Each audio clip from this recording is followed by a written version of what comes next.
It has been a while. It's September. It's been a while since I've been in front of the camera. I'm not in the studio today. I'm on the road.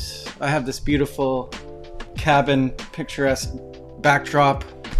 I'm up the Sunshine Coast here in beautiful British Columbia in Seashell, for those of you who know the Sunshine Coast. But I have somebody a little bit further down the coast, somewhere in beautiful California.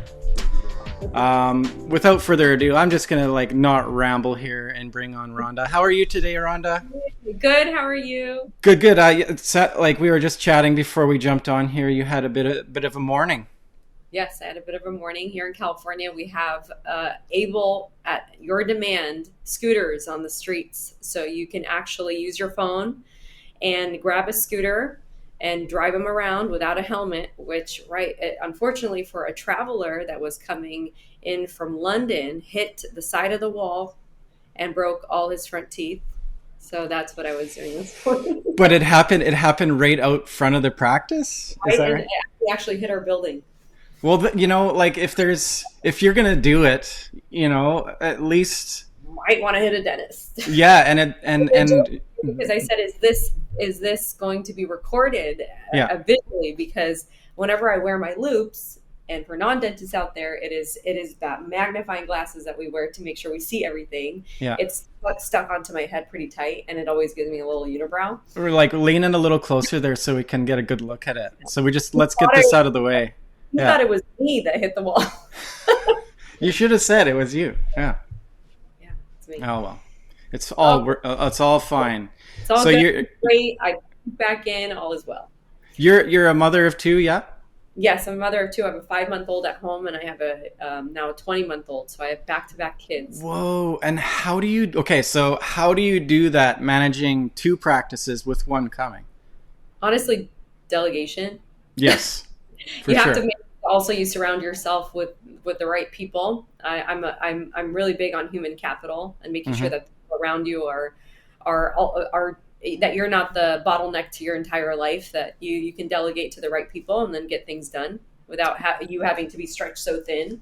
Yeah, we can't do it ourselves, and you're a fool if you think that you can, right? Absolutely.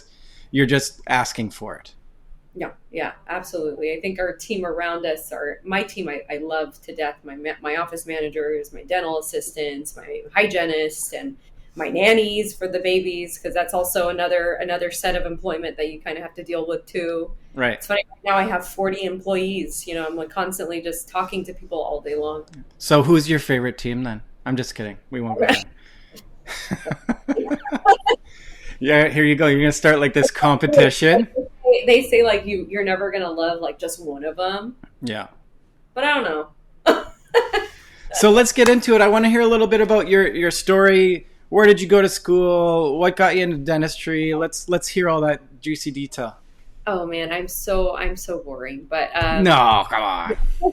well, I was born in Baghdad, Iraq. I came to the U.S. in the 90s, and then I'm born to immigrant parents. Have that whole little backstory that so many of us do. But I think that also was never a woe is me moment. I always loved that being born to immigrants, you kind of work hard at a young age. So I was really heavily involved in my father's businesses. We used to own pizza places actually in San Diego. And then my dad owned a chain of pizza places in San Diego. It was called Giant New York Pizza. So does pineapple belong on a pizza? Oh my God, if you think not, you can just hang up. Okay. Okay, good. Okay. That was the old anyways, I stopped you. Continue. It's just so good. Yeah, so It is. Yeah, agreed. anything goes on a pizza. That would be my death row meal. Actually, would be a pizza. That would be it. Yeah, it's not the the blueberry pancakes. It's the ham No, and pineapple. Yeah, that's good. blueberry pancakes. Yeah, Sounds good. it Okay, is so good. but yeah, at a young age, I was kind of immersed in business. So I had a particular appeal to it when I was a kid too. I remember sewing my like a big pizza outfit that I got all the parts for, and I made pepperoni things, and I stood outside our pizza place to get business, and I was about 11 years old at the time. So I got to see a picture of this. Picture it didn't happen. Yeah, kind of not. We'll post it. I kind of got into like this idea of like marketing and kind of giving putting yourself out there as, hey, we are here. How do you get that to happen? Even at a young age, and something like that was fun. But so then when I went to San Diego State for I lived at home while I was in San Diego. I went to undergrad at San Diego State. It says a party school, but I was a nerd beyond nerd. I was a double major. I did molecular biology and business management. And then I ended up getting into UCLA Dental School, was my top school. I met my husband out here at UCLA. He's a plastic surgeon. And so we are now so I found myself staying in Los Angeles, but I knew I wanted to be a business owner. I did a residency at UCSD in San Diego. I actually went back for a year and did a GPR, which is a general practice residency. You don't need to do a residency in California to practice. However, I thought it was really important if I got some background in surgery, and UCSD VA system at the time was top in teaching oral surgery and endodontics. So that's what I'm really comfortable with. I'm comfortable with doing my own oral surgery and root canals. I love them. They're actually one of my favorite procedures to do. So you have a microscope? Oh yeah, I have a 3D sealer microscope, which is amazing. So I have goggles. And then my assistant's wearing 3D goggles. I think we posted that on our Instagram page. So you are a nerd for sure. That's awesome. Yeah, I like it. My practice is called True Glow Modern Dental because modern technology is key here. Everyone notices that when they come in, they're like, oh, this is different, because we have assistants that are robots, which is the Temi robot that comes around and will introduce itself at the kiosk and give you post-op instruction. It's really cool. It follows you around the office. So it's nice. We have that. We have iTero scanners, which is 5D scanner. We have 3D printers. My 3D printers are though off-site because all our practices print from one location, and then we have our ceramist that works at that location. What are you printing? What are you printing right now? Aside from like figurines, Baby Yodas.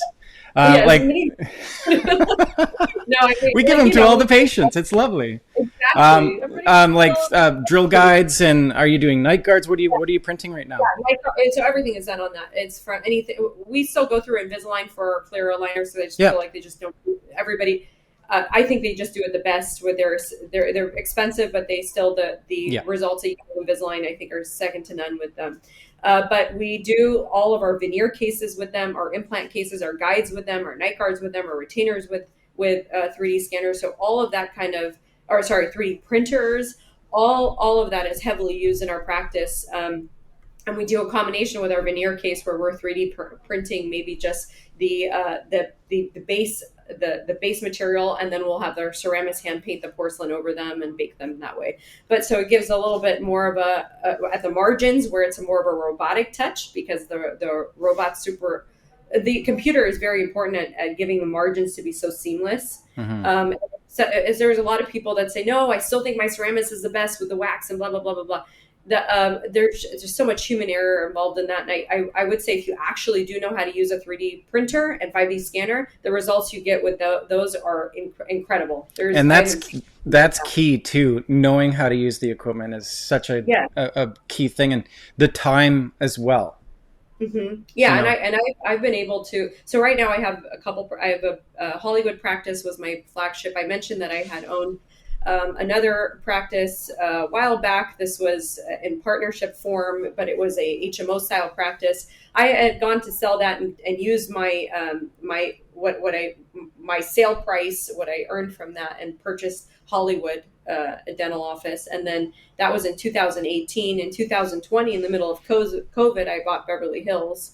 And then now we are currently in the build out of Calabasas, which opens in December. And then I'm also in an acquisition that's happening currently as well. Wow. That's fast. And then, all through COVID time, I'm sure too. Oh my God, it was all hard. This action. Yeah. How did you manage to to just go for it through that must have been a challenge. Yeah. I mean, it was a scary time, but I knew that I had a feeling that this was like kind of a moment in time kind of thing. I was trying to keep mindful of that, knowing that this was a tough time that everybody was kind of facing, and it was probably going to, I had faith that it was going to blow over eventually. So because what ended up happening is a lot of people were not paying their rent, right? And so Beverly Hills, which had a moratorium over opening new dental offices or new medical spaces, lifted that because the person that they were able to reliably rent to were actually people that could pay their rent, were like dentists and medical professionals, because we were considered what were they using? I forgot the word that they were saying. Like they were saying that we were needed, right? What Essential service. Essential services. I feel like Yeah. everybody was essential. Yes. I feel like the market determines who is essential or not. But Sure. Yeah. sure, I guess I was considered essential and was able to work during that time. We did a lot more just the surgical stuff and kick back a lot of the cosmetic things, but.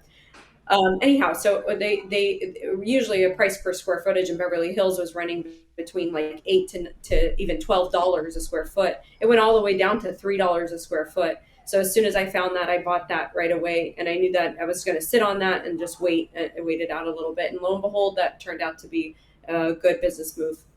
Awesome. So, yeah. Yeah.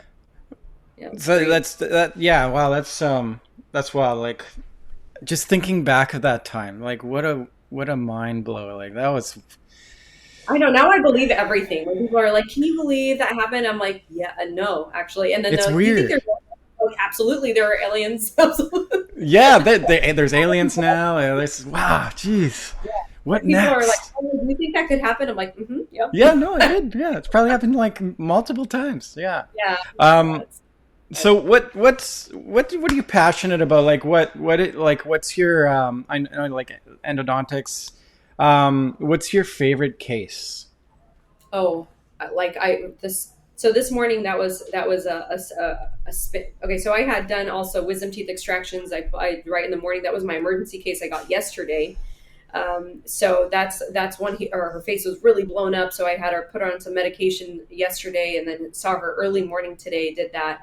Pulled it out really quick. I'm super good at oral surgery. That's what most of my training was spent in that 1 year of residency, but actually was so important because I only focus heavily on that oral surgery aspect through an amazing surgeon who taught me on our amazing military how to Navy, and it was Army. It was a mix of our service.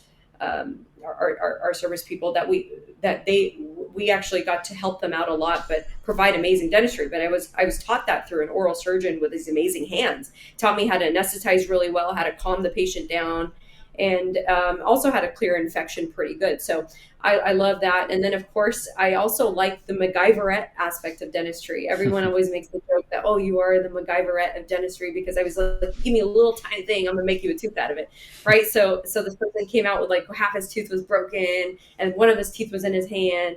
I put it back in, grew up this one. I splinted it. I mean, I don't know if you have photos, I did take photos of the before and after, so I can actually send it to you. You can show it to your if listeners. you don't mind. Yeah, I'll have that magically. With you can kind of get an idea of what we saw this morning and how quickly we were able to triage the situation and get him back to actually now enjoying Universal Studios, where he's at right now. So there you go. Like nothing happened. Yeah, he's fine. He's probably a little drugged up, but okay. Yeah, everybody, it's LA. Everyone's drugged up. Yeah, right. No offense, LA.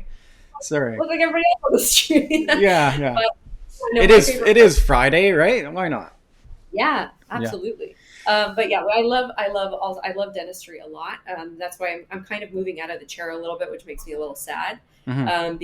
Because of how many how much I've been just so involved in the practice growing and the business aspect, which I also is my big passion as well. Mm-hmm. Managing so many people, you kind of get driven out of the chair a little bit, and you're no longer a wet-handed dentist. But as much as I can find myself in the chair, I do find myself there, and usually at the growth phase of a new practice. So Beverly Hills was a startup. There's also acquisitions that are a lot easier on your morale and your pocketbook and all that, because usually acquisitions, the practice is running. And so there is already money that is coming in, and you're not fronting so much of the costs ahead of yourself. Those ones are a lot easier than a startup. Startups are very difficult because you have nobody in the chair, Right. And you are literally answering a phone, making the appointment, and saying the email, and you're the hygienist, and you're blah blah blah, and you're just like kind of just trying to survive for like a couple of weeks. But then you start to incorporate your systems, and then you start to get into more steady waters.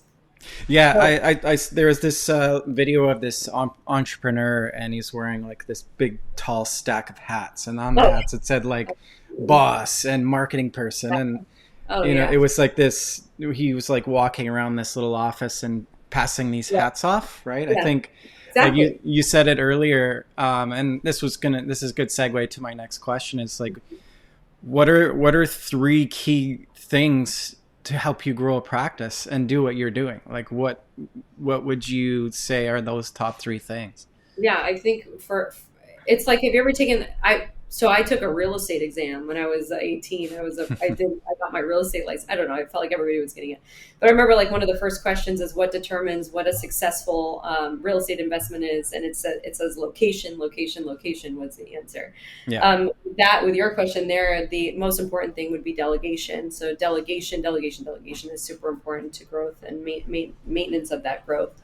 But making sure that you have the right people to delegate tasks to, and give yourself a little, humble yourself in the fact that you should know that you are not the only one that knows how to do that filling the best, or manage that case the best, or manage a front office the best. You have to have a clear vision in mind, can create that in terms of an applicable systems that you can actually access. Yeah. You have to access your systems. So when somebody says, well, I feel like I'll give it in terms of dentistry.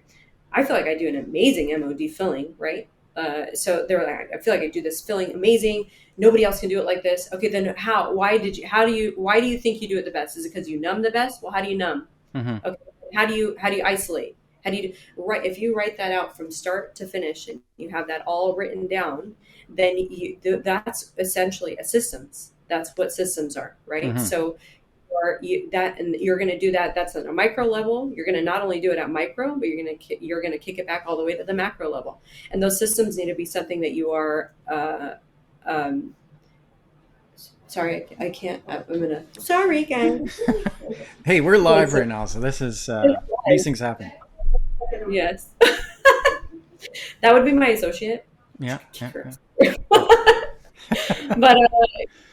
But yeah, I love him. But I think she was showing me that emergency case, but he's good. Okay, so systems. Anyway, I couldn't agree more. Yes. Systems are super, super important. And I think that it's like, a lot of people think systems is like an employee handbook or like a workbook. That's not what systems are, because that's like an employee handbook or whatever, a workbook. They're usually in a binder that's this big and nobody reads it, and it's somewhere else. That's not for everybody. So everybody needs their own systems. So front office, and break that up. Front office, your receptionist needs their systems.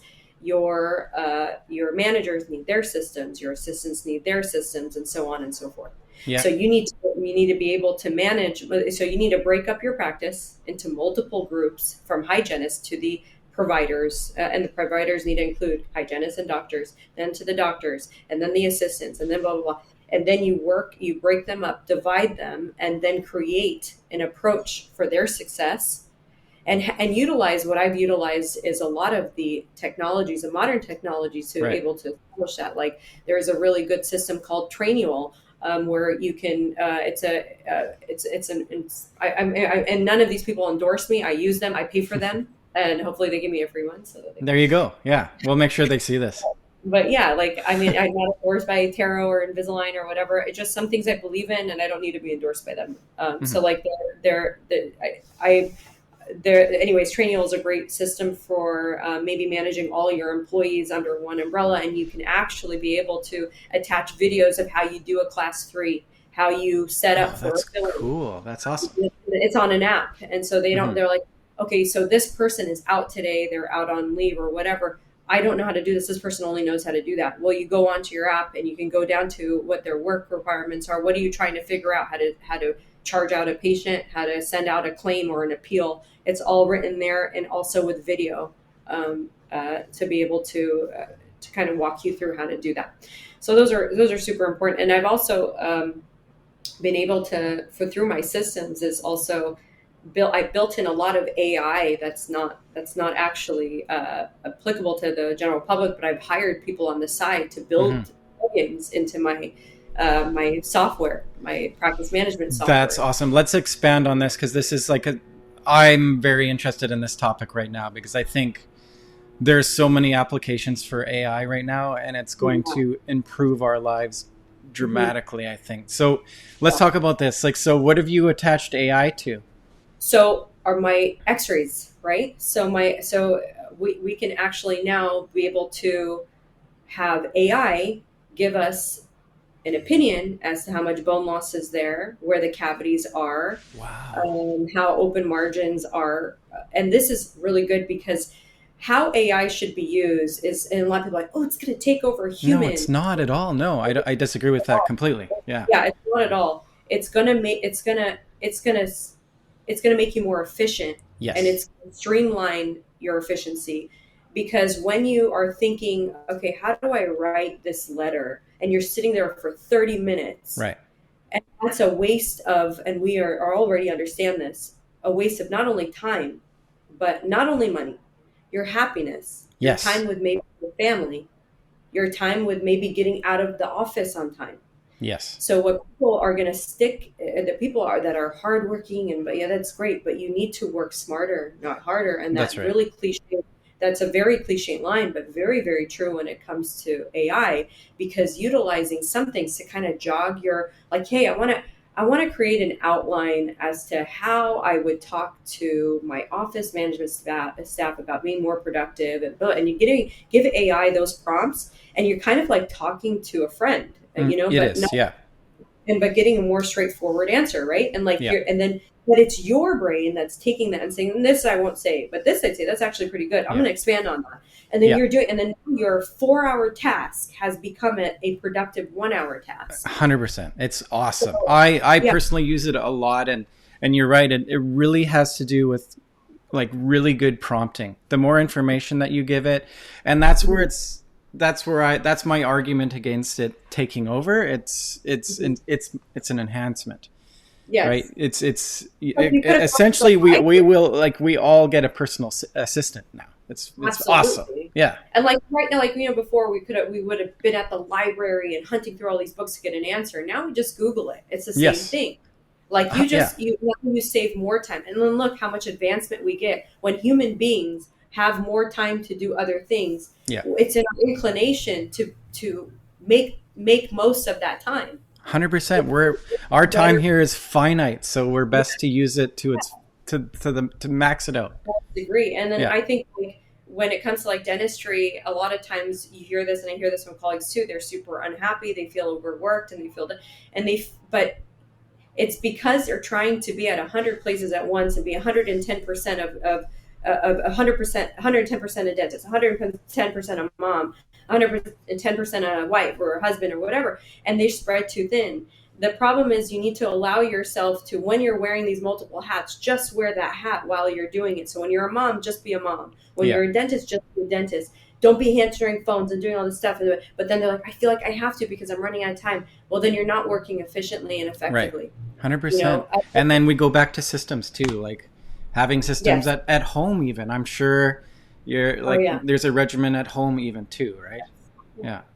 It's super important to be regimented. I think they found that people that are in blue zones, the centurions that live the longest have such structured lives. Right. Lives, and having structure to your life is makes you more able to be murdered, I heard. But is that right? Yeah. Well, you're very predictable. You're gonna get coffee at this time. Yeah, I'm so predictable. Oh no. Predictable. Don't say that. Don't say that out loud. I'm just kidding. Yeah. Okay, but good luck. I know karate too. So. Oh yeah. Yeah, you don't want to mess with me. I told you I was born in back. There you go. Yeah. So, having that structure is super, super important. Mm-hmm. it's incredibly important, and it's incredibly important for ultimately not only the success of your practices, the happiness of those around you, Hmm. but your own happiness. So systems, you have to think of it more of a tool of really hacking your life, Yes. right? Like you need to life hack yourself, and you use a lot of this technology, be ahead of it too. Some people are like, oh, it's not, it's, I don't understand it. Well, take the moment and understand it. Dive Take into it. take the Yeah. moment and just dive into it. Even if you don't have time, everyone's mostly in their cars or whatever. Audiobooks are really important too. Just kind of throw something on, and Hmm.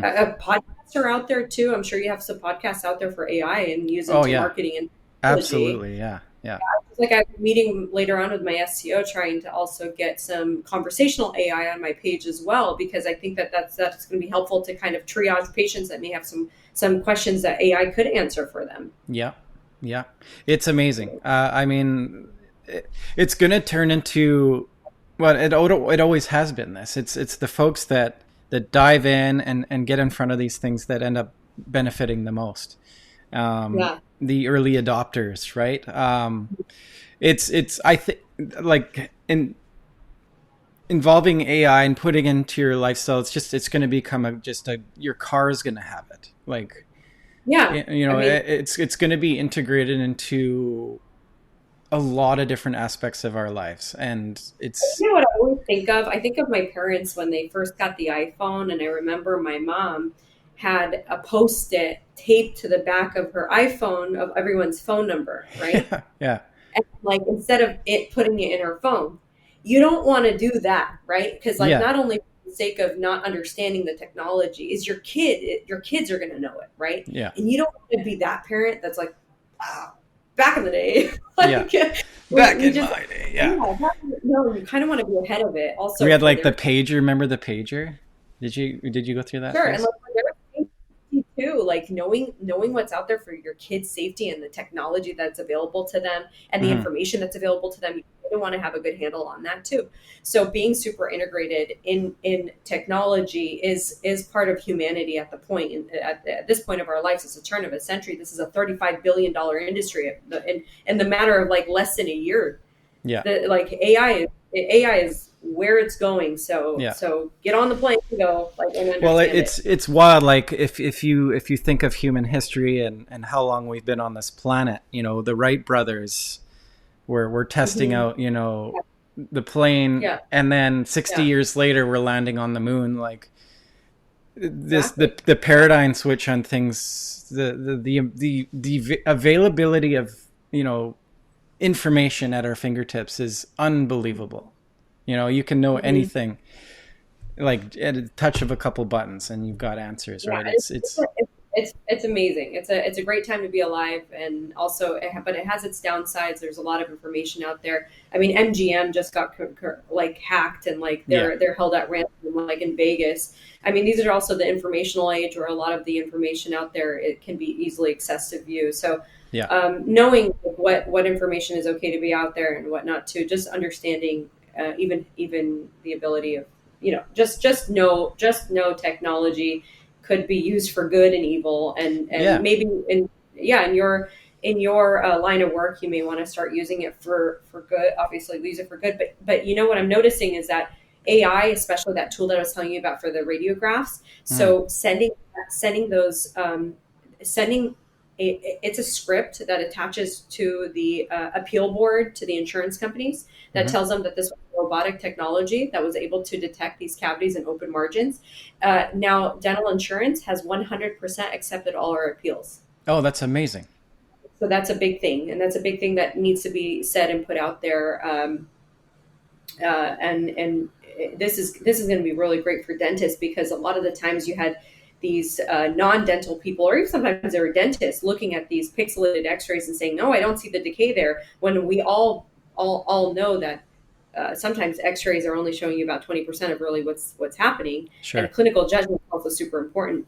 But having that second opinion from an AI generally generated technology with your know-how and your narrative, your clinical narrative, actually is really helpful for getting maybe some of these insurance appeals to process.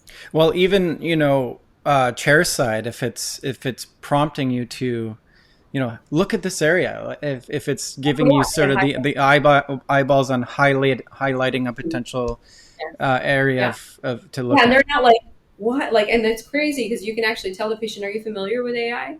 And Yeah. immediately they're like, everyone is like, yes, like, especially our patients are mostly in the younger generation. They're like, Mm. absolutely. And then you send this thing on, they're like, no way. And they're like on their edge, like, what's that? Hmm. They're even pointing to things that I didn't point out. They're like, well, what's this one? What's that one? And then, Yeah. and it's funny, they start diagnosing themselves. Yeah. And that's half the battle of getting them to accept treatment is actually because when it's in your mouth, it's not hurting you, right? Right.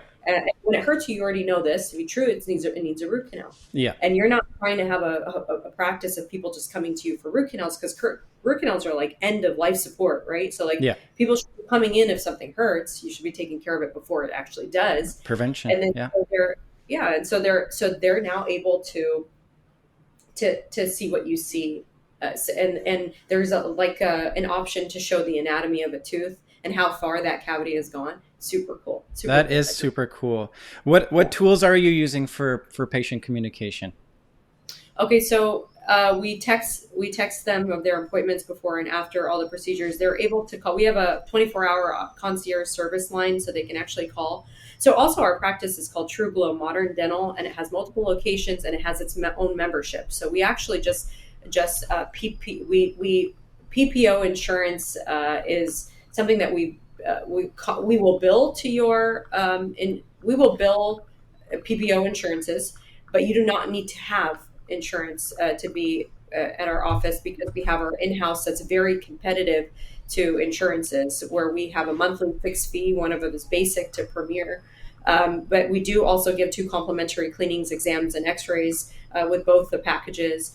We have essentially what insurance would have paid us. We have brought down our prices so much. I was able to do that because I can fix my my lab fees a little bit more because I have my own, laboratory. It's able for me to cut out a little bit of that expense, so I can bring the prices a lot, and so patients can get amazing, affordable care, most modern technology for at an affordable rate where they're paying monthly, and then we don't have any deductibles, no maximums or anything like that. Yeah. So we have a lot of active patients. This is part of my business growth model, and my goal is actually convert most of our patients to become members of either of these practices. That's why I want to open up so many, so they can go to any.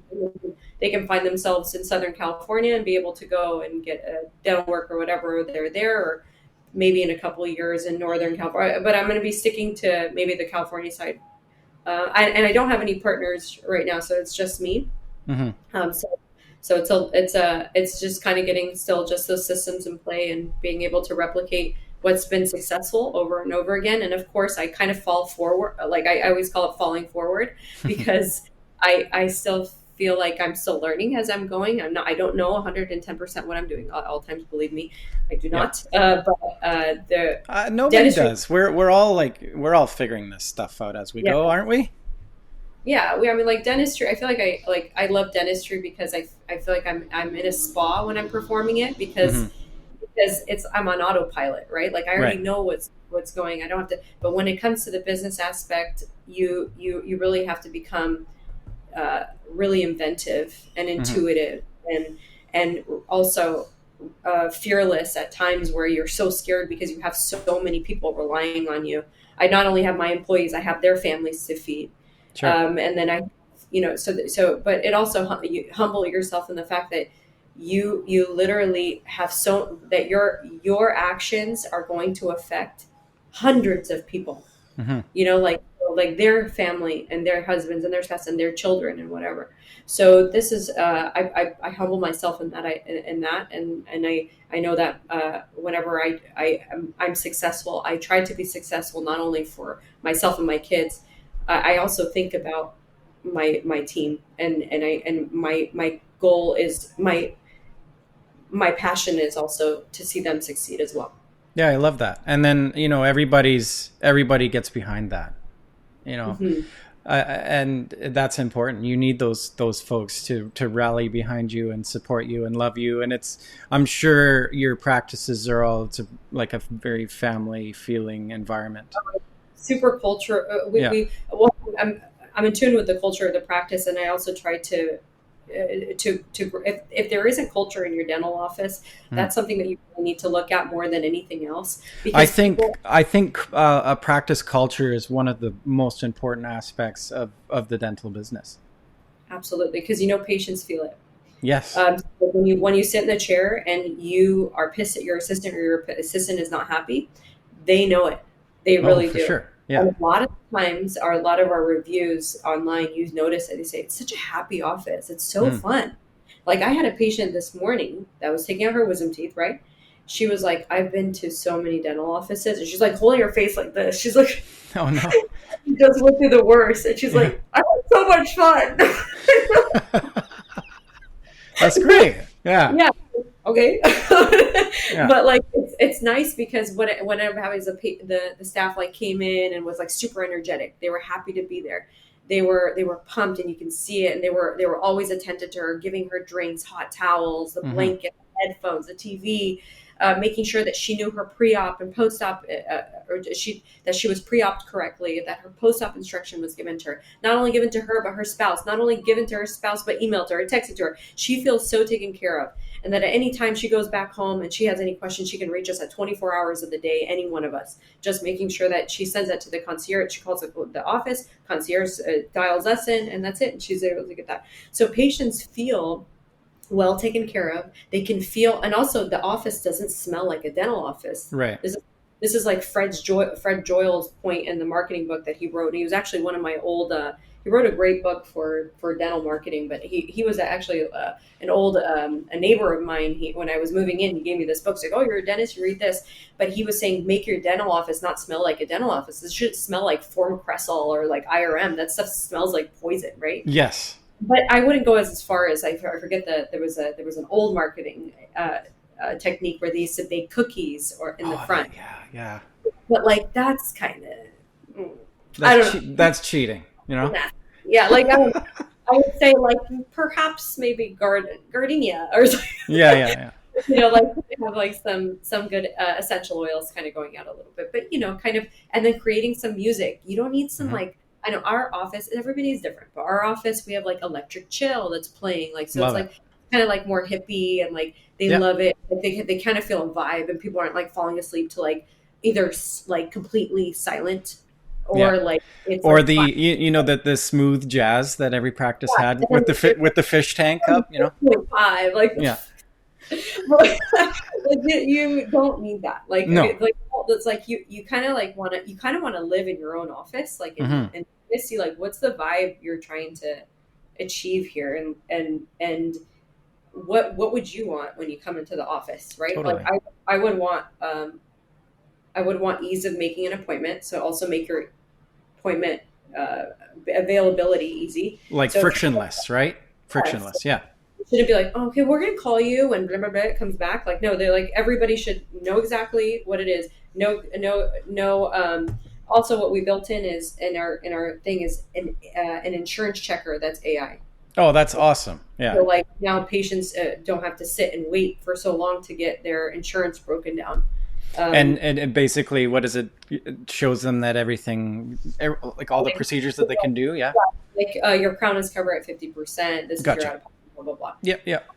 And so that's great. Like, so you're not like, okay, well, I'm going to call the insurance and it's going to take like 48 hours, 72 hours to get your insurance information. And we'll see that like, they want to come in today. You should also have appointment availability to see people same day if you need to. That's also super important too. Same day treatment is almost 100% going to be accepted treatment. Yeah. Because those people usually are in pain. Okay. Yeah. They're going to accept whatever the hell you're going to say. Okay. Just so fix me. Yeah.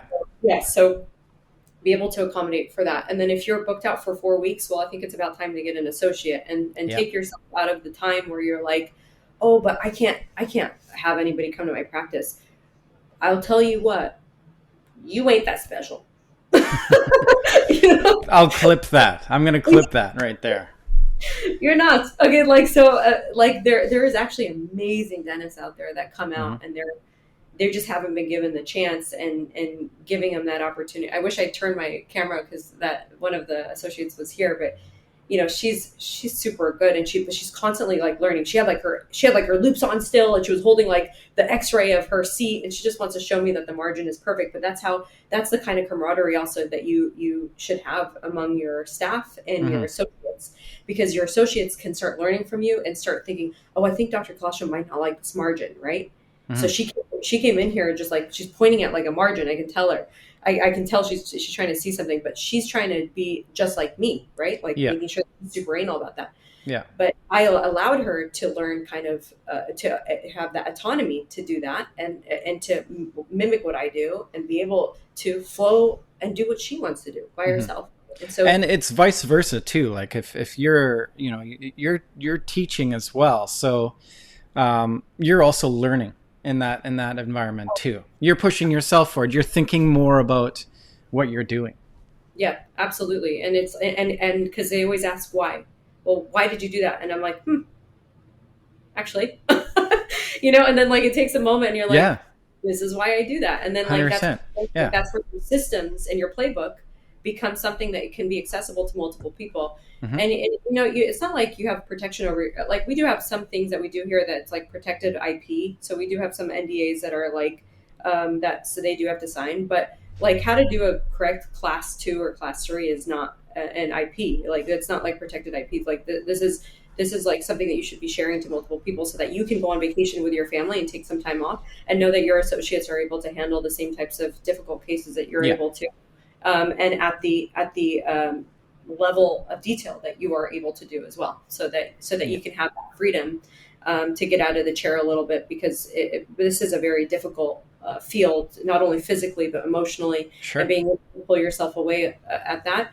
And it's like and especially in our field, dentistry is like I forgot one of my colleagues said this. Greg Spodak is a good friend. He also has a podcast, Bulletproof Dental. He's great too. But he was saying that like dentistry is like a firing squad that's circular, right? And so like they're like, oh, did you go to a dentist? Like, when did last time you went to a dentist? And they see like an open margin on a freaking class, like a class 2 or whatever, and then they're like, that dentist is shit. This is a crazy one. You shouldn't go there. And they're like, how do you know that patient's just not like hard to work on, that you couldn't get the isolation? And maybe that's the best you could do. I think dentistry needs to have also more of a collegial environment. Yes, absolutely. Yes. And that's when like sometimes when I hear doctors say, well, nobody can do it like me. Who said that? Like, no, that's part of that firing squad that's circular. Because are you saying that I can't do what you can do, or you can't do what I can do? That's not true. You can. It's maybe and maybe the business aspect is different. That's different. But when we went to school, we all learned the same. So yeah, some people's hands are a little bit more soft and flowy and whatever. But we know what a good class 2 is, a good margin is, a good implant placement is, what a good root canal is. It's just being able to get everybody to that point. And humbling yourself in this very volatile environment of dentistry, but we need some more collegial relationships among dentists now. And I never talk shit about any dentists that come in, even if I see that filling and I'm like, that's terrible. But I would never say that to a patient. I'm like, dentistry is such a small community too. Like, you know what I mean? And if we think of dentistry as like a body of knowledge, like we all live great lifestyles because of dentistry, like being in this industry.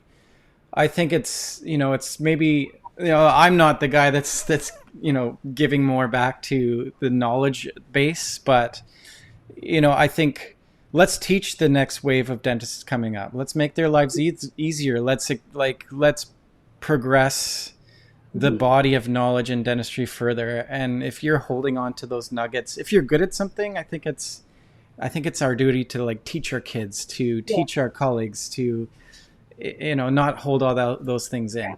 And it's perpetuating actually the unhappiness within our field. And that's what makes me the most uncomfortable with that, because I had like a colleague who was like, oh my God, this guy is going after me for the board because he said my margin was open. And then another dentist wrote a letter that said, how could she cement this and blah, blah, blah.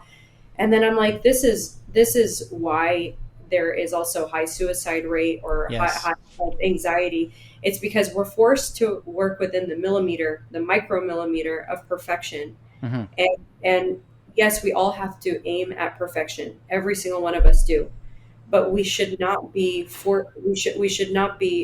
targeting each other if one person is not able to perform at that exact level, because this is there could be like, you could maybe send that patient back and say maybe they can redo that crown for you or whatever it may be, but not to immediately go towards targeting that they're a crappy dentist and talking about them in the community, because that's going to hurt them a lot emotionally. And that's kind of where the sociability aspect of a lot of people in dentistry is, people are not, they're like introverts, not very social, they're kind of like nerdy and stuff, so like they don't know how to be social, and maybe like they should actually start caring more about their colleagues and their happiness and their reputation and stuff like that. So it's that's why I really do love teaching the group of dentists, and I love my associates. They're all amazing.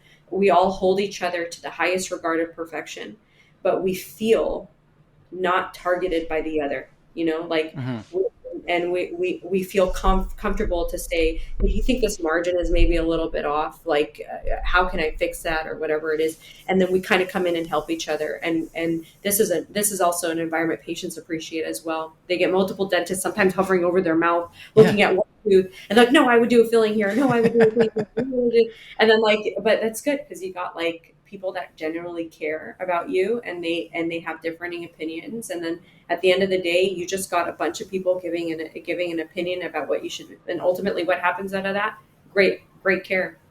Yeah, and I think, like, you nailed it. I think a lot of good comes out of healthy discourse. Like, let's just have conversations and just don't internalize everything. Like, share. Let's all share a little bit better. Rhonda, this has been awesome. I think, we could probably talk for another 4 hours, but I think we could just keep going. I want to be like cognitive of your time. So much for having me. Yeah. Thanks. Like, if you could give me just give me some closing thoughts. Like, where are we going? Where's the industry going? Where do you see things in 5 years from now? And for the industry itself, or dentistry? Just for dentistry. Yeah. Dentistry, whoever is in it or is thinking about getting into it, dentistry is incredible. It's an incredible field to get into.